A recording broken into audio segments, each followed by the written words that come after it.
everyone, it's Whitney. Welcome to today's video. Today we're going to be doing a winter seed sowing project. Now, right here, it's the kind of middle end of March, so we're not totally in winter. It's a little bit more towards early spring, but I think I still have time to do this. So I've done quite a bit of research on this, and it looks like seeds that are sown in little mini greenhouses, like the ones we're about to make, tend to do better. They're just like healthier, they're stockier, they produce more. So we're going to give it a try. This is the first time that I've ever done this, so we're going to see. I will update you how this goes, but I think it's going to be easy. If you're new here, hi, welcome. My name is Whitney. I help you DIY a cozy home and garden with DIY projects, thrift flips, home product review. So if you like videos like this, give it a thumbs up, consider subscribing and hanging out with me. I would love to have you join my little DIY fam. All right, let's get into what you're gonna need for this project and get to making some mini greenhouses. You're gonna need some containers for your mini greenhouses. You can use water jugs, milk jugs, 2-liter soda jugs. We recently had our well work done, had to drink bottled water for a little bit, so I saved all of the water jugs. You're gonna need some potting mix. Now I've read that you don't want to get the one that is moisture control and you don't want to get seed starting mix. Regular potting mix is fine. You're gonna need some tape and a utility knife and of course your seeds.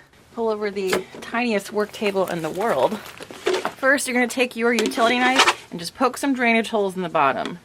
No rhyme or reason to this. Just make some drain holes. Then what you're going to want to do is cut around the whole thing, but we're going to be leaving a hinge right here. So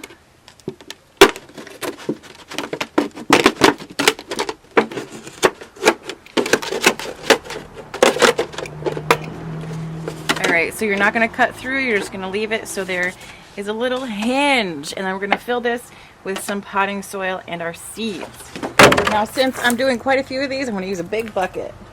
So we have to pre-moisten our potting soil because we're not going to be watering these. We're just going to let them get the water from either snow or rain that comes its way.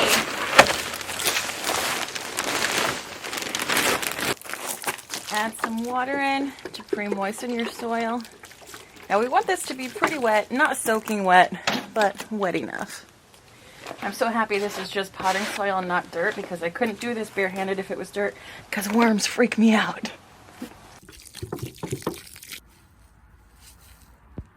We're going to fill our jug with soil. So for a jug this size, I'm going to do about 5 seeds. I'm doing some California poppies. Okay, I did 6. Now we're just going to lightly press those into the soil. Not cover them up, just press them in. So when you're done, you got your seeds in there, you need to tape it up. So I have just regular duct tape, or this stuff is called Frost King tape. This is kind of like really sticky packing tape. You're going to want to put some tape in there. I'm going to try to use the clear one so it can get as much light as possible in there.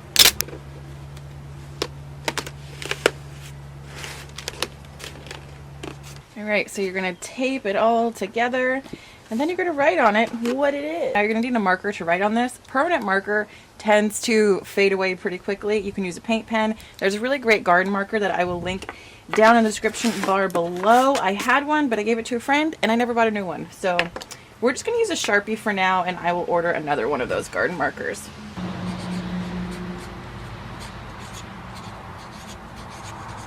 California poppy. Once you have it taped and labeled, we're going to take the cap off, and we want the cap off because we want rainwater and snow to get in here. That's how it's going to water our seedlings.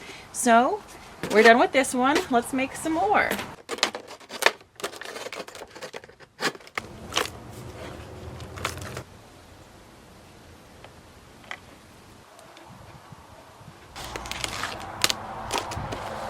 Oh my god, the square ones are so much easier to tape. Holy cow. This part about the whole thing is taping these jugs back together. You guys, look who came out to say hi. It's Lucy. You like your stick, honey? Don't eat it, please. It's her birthday. Everybody say happy birthday, Lucy, in the comments. We love you.